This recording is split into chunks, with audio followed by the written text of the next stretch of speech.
Hello friends, आप सभी का स्वागत है मेरे यूट्यूब चैनल में, मेरे डेली ब्लॉग में। अगर आप पहली बार मेरे चैनल पर आए तो मैं एक साल के बच्चे की माँ हूँ और साथ ही नीट की तैयारी भी कर रही हूँ। मेरी कोशिश है कि मदरहुड और पढ़ाई दोनों को साथ साथ लेकर चलो। यह सफ़र आसान नहीं है, लेकिन मेरा मानना है कि अगर इरादे मजबूत हो तो धीरे धीरे हर सपना पूरा किया जा सकता है। आज की शुरुआत हमेशा की तरह मेरे बाबू के साथ हुई। सबसे पहले उसे नहलाया, तैयार किया, उसके साथ थोड़ा समय बिताया। माँ बनने के बाद मैंने एक बात सीखी है कि बच्चों के साथ बिताया गया समय कभी वापस नहीं आता। इसलिए चाहे पढ़ाई कितनी भी ज़रूरी हो, मैं कोशिश करती हूँ कि दिन की शुरुआत उसके साथ अच्छे से हो। इसके बाद घर के रोज़ के काम शुरू हुए।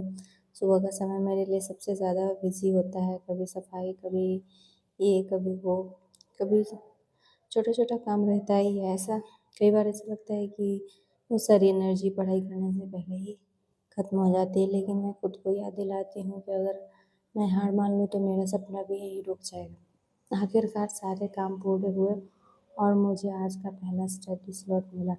पढ़ाई शुरू करने से पहले मैंने अपना स्टडी टेबल साफ़ किया। हो सकता है कुछ लोगों को लगे कि इसमें समय क्यों लगाना, लेकिन मेरे लिए एक साफ और अरेंज टेबल पढ़ाई का माहौल बना देता है। जब आसपास सब कुछ अरेंज होता है तो मन में थोड़ा शांत रहता है और ध्यान ज़्यादा लगता है पढ़ने में। आज का पहला स्टडी स्लॉट अच्छा गया। मैंने पूरा फोकस रखने की कोशिश की। पहले जितना समय मिलता था अब उतना नहीं मिलता है, इसलिए मैं हर मिनट की कीमत समझती हूँ। मेरा लक्ष्य सिर्फ लंबे समय तक बैठना नहीं है, बल्कि जितना भी समय मिले उसमें पूरी ईमानदारी से पढ़ना है।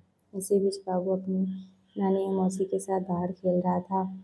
जब वो खुश होकर खेलता है तब मुझे थोड़ी राहत मिलती है कि अब मैं बिना बार बार उठे बिना ही कुछ देर तक पढ़ सकती हूँ।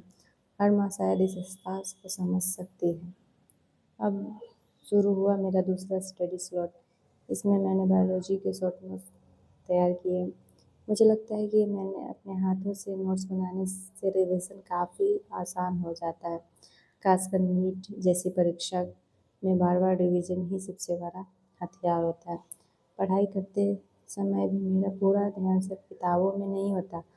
एक कान हमेशा बाबू की आवाज़ पर लगा रहता है। अगर वो मुझे बुलाए, रोए या कुछ ज़रूरत हो तो मैं तुरंत उठ जाती हूँ। शायद यही एक स्टूडेंट माँ की सबसे बड़ी चुनौती होती है। हमें पढ़ाई और बच्चे दोनों के बीच बैलेंस बनाना होता है। आज बाबू अपने छोटे मामा के साथ खेल रहा था। उसे खुश देखकर मुझे भी अच्छा लगा। ऐसे छोटे छोटे पल मुझे मोटिवेशन देते हैं कि मुझे मेहनत करनी है ताकि उसका भविष्य भी बेहतर हो।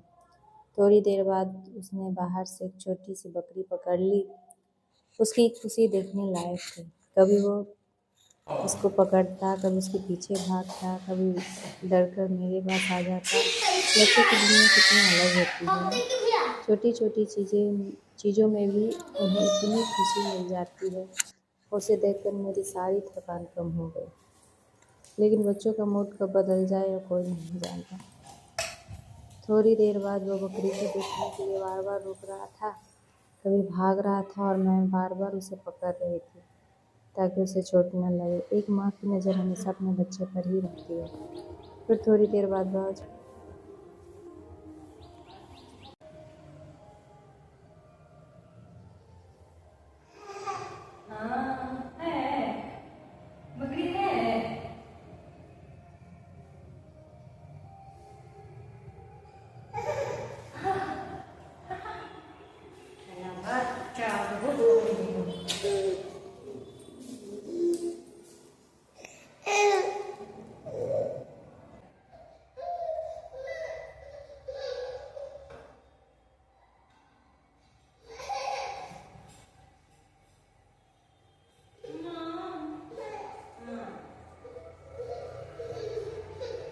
इतनी देर तक लगातार खेलने के बाद बाबू पूरी तरह थक चुका था।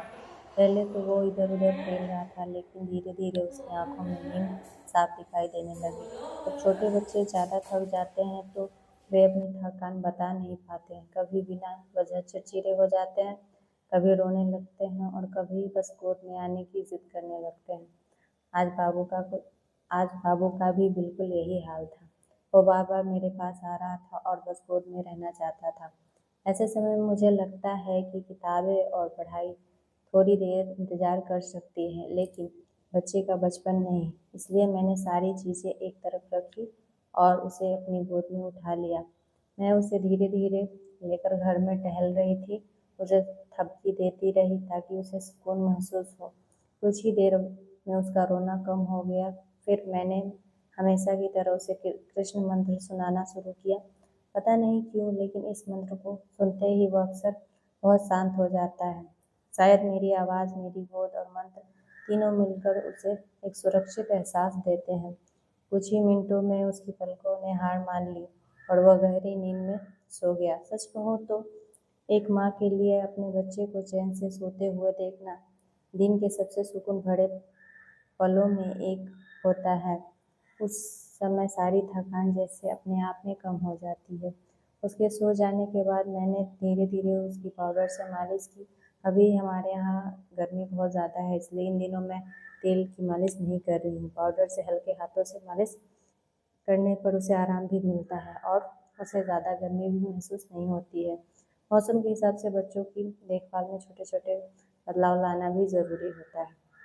ऐसे ही छोटे छोटे पल मुझे हर दिन याद दिलाते हैं कि माँ होना अपने आप में बहुत अच्छी बात है, जिम्मेदारी भी है। और इसी जिम्मेदारी के साथ अपने सपनों को जिंदा रखना मेरे लिए भी उतना ही ज़रूरी है। हर दिन आसान नहीं होता, लेकिन मैं इतना ज़रूर मानती हूँ कि अगर हम लगातार छोटे छोटे कदम बढ़ाते रहें तो एक दिन मंजिल ज़रूर मिलती है। इसी उम्मीद और मेहनत के साथ आज का ये ब्लॉग यही ख़त्म करती हूँ। अगर आपको मेरा ये सफ़र पसंद आ रहा है तो वीडियो को लाइक कीजिए, अपने विचार कमेंट में ज़रूर बताइए और मेरे नीट और मदरहुड के सफ़र में मेरा साथ बने रहिए। मिलते हैं अगले ब्लॉग में।